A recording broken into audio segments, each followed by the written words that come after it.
Hari ke-10 tertanggal 19 Januari 2023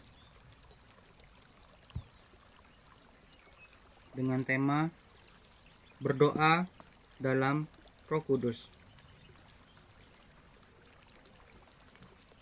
Ayat Alkitab diambil dari 1 Korintus pasal 14 ayat 2.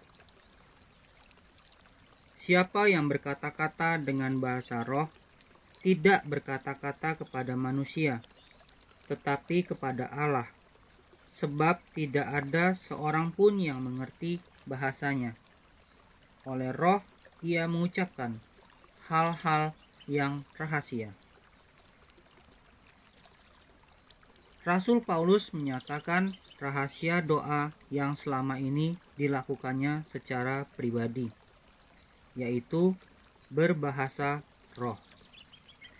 Bahasa roh adalah salah satu karunia rohani. Semua orang dapat menerimanya, namun tidak semua orang merasa perlu untuk mengaktifkannya setiap hari.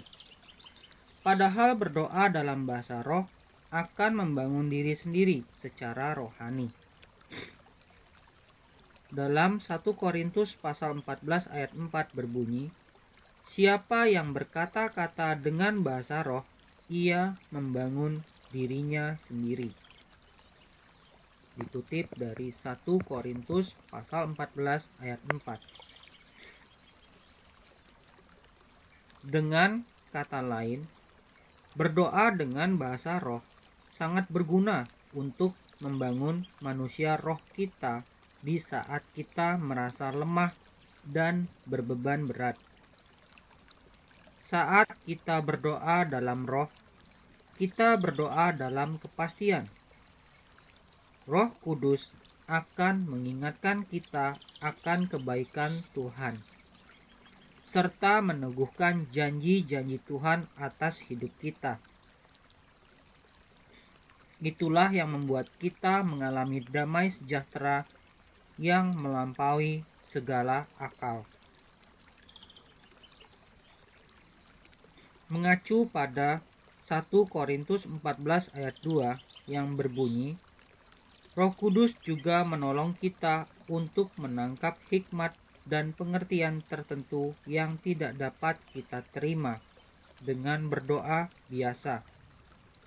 Maksudnya dengan menggunakan akal budi.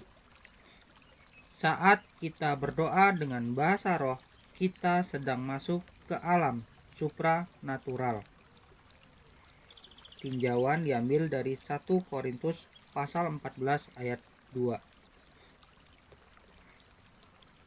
Bila kita belum menerima bahasa roh, rindukanlah supaya kita dapat menerimanya sekarang.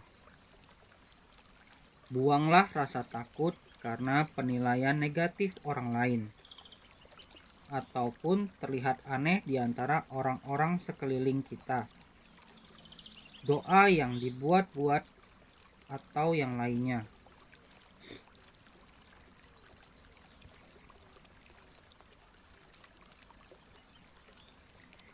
Tuhan rindu memberi kita akses untuk semakin tenggelam di dalam hadirat-Nya.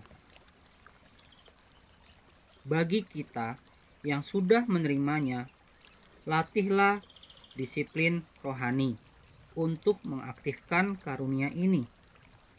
Berdoa dengan akal budi sangat terbatas. Namun, orang yang berdoa di dalam roh, rohnya akan menyala-nyala dan akan cepat menangkap kehendak Tuhan atas hidup ini. Topik doa. Selama masa berpuasa, mari kita mendoakan keluarga dan teman-teman yang belum menerima bahasa roh. Tuhan Yesus memberkati.